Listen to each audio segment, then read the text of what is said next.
عمومی 5 نعمتوں کے بیان کے بعد دنیا کی وہ خاص قوم انبیاء علیہ السلام کی اولاد بنی اسرائیل، خطابات عامہ کے بعد اب ان کے ساتھ خطابات خاصہ شروع ہوتی ہے، اور یہ 3 خطابات۔ پہلا خطاب یا بنی اسرائیل کے ساتھ، اس میں نعم مجملہ کا بیان ہے، نعم نعمت کی جمع ہے، اور دوسری مرتبہ یا بنی اسرائیل میں نعم مفصلہ کا بیان ہے، تفصیل آ گئی ہے، اور تیسری مرتبہ یا بنی اسرائیل کے ساتھ جو خطاب ہے اس میں نعم مدللہ کا بیان ہے، تاریخ کعبہ، ابراہیم علیہ السلام کی دعائیں، ان کی امامت، حضرت صلی اللہ علیہ وسلم کی تشریف آوری، اس سلسلے میں حضرت ابراہیم کی دعائیں، پوری تواریخ اور دلائل ذکر فرمائے۔ خطاب اول مجمل ہے، خطاب ثانی مفصل ہے، خطاب ثالث مدلل ہے۔ پہلے خطاب یا بنی اسرائیل کے اندر نعم مجملہ ہے، دوسرے خطاب یا بنی اسرائیل میں نعم مفصلہ ہے، اور تیسرے خطاب یا بنی اسرائیل میں نعم مدللہ ہے۔ یا بنی اسرائیل، اے یعقوب پیغمبر کی اولاد، اسرائیل یعقوب کا نام ہے۔ کل طعام کان حلا لبنی اسرائیل الا ما حرم اسرائیل علی نفسہ۔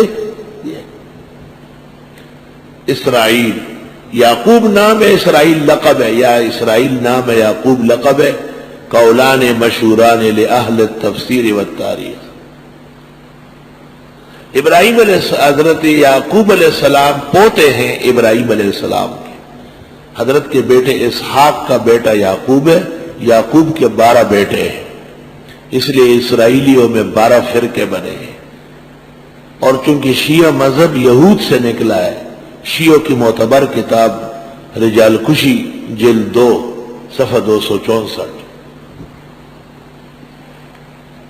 اس لیے ان کے ہاں بھی اثنا عشری بڑا شیعہ ہوتا ہے۔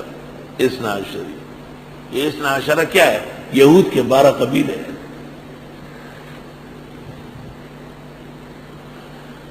یا بنی اسرائیل اذکروا، اے اسرائیلیو یاد کرو،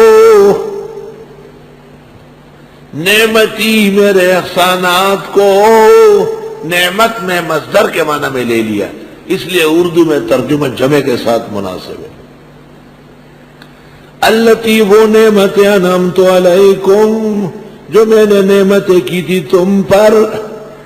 وَأَوْفُوا بِعَہْدِي، پورا کرو میرے عہد کو۔ اوفی بعہدکم، پورا کر دوں گا تمہارے ساتھ عہد کو۔ میرا عہد تم نے یہ اٹھایا کہ نبی آخر زمان پر ایمان لاؤ گے، میں نے تم سے یہ عہد کیا کہ تمہیں کائنات کا بہتر بناؤں گا۔ وَإِيَّايَ فَارْهَبُونَ، اور مجھ ہی سے لرزا کرو، مجھ ہی سے ڈرا کرو۔ راہب یرہبو کے معنی آتے ہیں ایسا ڈرنا کہ جسم سے ظاہر ہونے لگے، کپ کپانا، لرزنا۔ اس سے پتہ چلا کہ قوم قبیلے کا بھی کبھی ذکر جائز ہے۔ اے پختونو، اے پنجابیو، اے ہندوستانیو۔ شیخ القرآن مولانا غلام اللہ خان صاحب میمن سوسائٹی کڈے میں تقریر کرتے تھے، قل یا ایھا الکافرون، اے کراچی کے بدعتیو، یا ایھا الذین آمنوا، او نیو ٹاؤن والو۔ اس زمانے میں نیو ٹاؤن ہی مشہور تھا، ایسی عظمت کے افراد موجود تھے، علم میں وہ ایک ہی جگہ مشہور تھے، باقی سب توابع تھے۔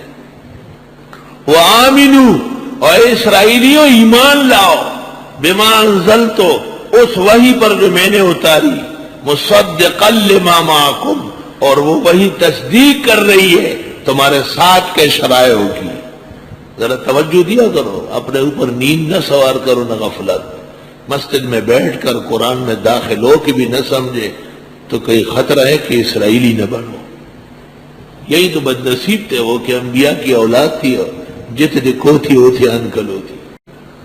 وَآمِنُوا، ایمان لے آؤ، بما، اس کتاب پر، اس وحی پر، انزلت، جو میں نے اتاری، اللہ فرماتے ہیں اسرائیلیوں سے، مصدقا لما معکم، یہ کتاب تصدیق کر رہی ہے ان شرائع کی جو تمہارے ساتھ ہے۔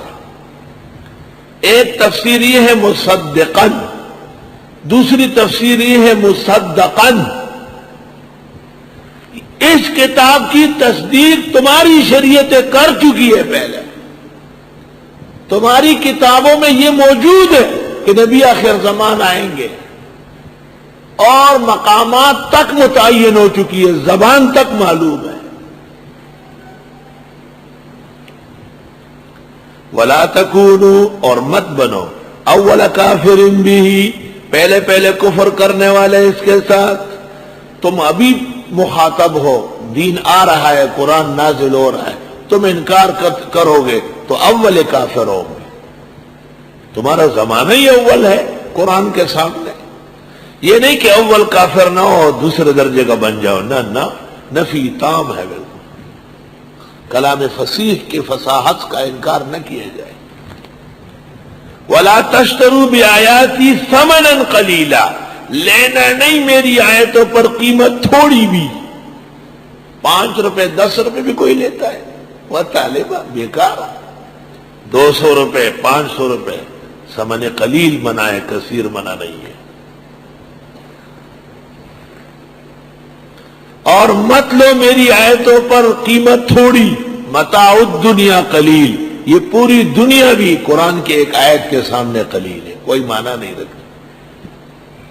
وَإِيَّايَ فَاتَّقُونَ، مجھے سے ڈرا کرو۔ یہ 3 خرابیاں تھیں ان میں۔ ایک خرابی کا ہم تفسیر میں نام رکھتے ہیں نقض عہد، عہد شکنی۔ دوسری کا ہم نام رکھتے ہیں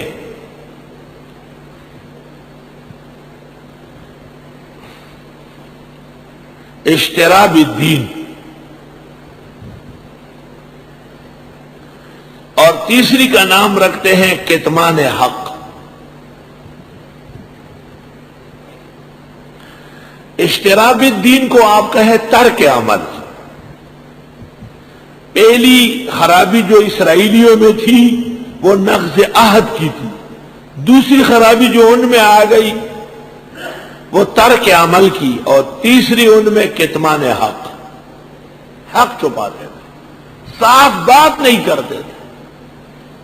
آج بھی ہمارے لوگوں میں یہ مرض ہے، اینڈ ٹائم پر کسی کو نہیں سمجھاتے کہ آپ اس طرح نہ کریں، بعد میں اس کا گوشت کھائیں گے۔